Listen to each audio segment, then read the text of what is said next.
সবাইকে ঈদের শুভেচ্ছা, ঈদ মোবারক, ঈদ উল আজহার শুভেচ্ছা। আবারও আজকের আমাদের ভাবতে হবে ঈদের দিনে আমরা যেন সবাই মিলেই খুব সাবধানে থাকি। ঈদের দিনের খাওয়া দাওয়ার ব্যাপারে আবার খুবই যুক্তিসঙ্গত মানে কথা বলার হচ্ছে যে আমরা যেন অতিরিক্ত না খেয়ে ফেলি।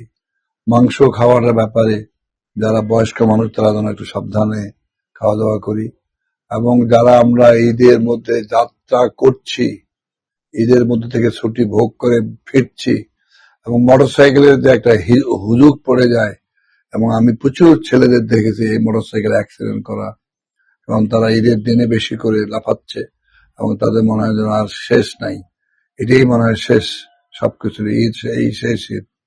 এতে প্রচুর অ্যাক্সিডেন্ট হয়, প্রচুর হেড ইঞ্জুরি কেস আমরা ফেস করি, যেগুলো অত্যন্ত আমাদেরকে মানে দ্রুততার সঙ্গে ম্যানেজ করা কঠিন হয়ে পড়ে।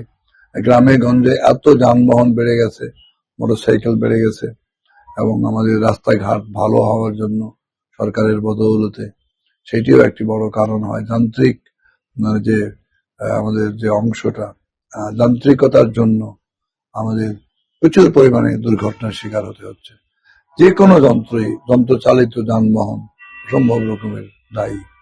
তো আসুন আমরা সবাই মিলে ঈদ উপভোগ করি, আত্মীয় স্বজনদের নিয়ে, গরিবদের নিয়ে। মনে রাখি আমি একলা না, আমার সঙ্গে আরো আমার আশেপাশে পাড়া প্রতিবেশী সবাইকে নিয়েই কিন্তু ঈদের শুভেচ্ছা থাকা উচিত, ঈদ উপভোগ করা উচিত, আনন্দ সবার হওয়া উচিত, ধর্ম বর্ণ গোত্র সব নির্বিশেষে। আমরা আসুন এই বাংলাদেশের মানুষ ঈদ উপভোগ করি, আনন্দ বিলিয়ে দেই, এবং বিলিয়ে দেওয়ার মধ্যেই সবচেয়ে বেশি প্রশান্তি। সবাইকে আমারও শুভেচ্ছা, ঈদ মোবারক।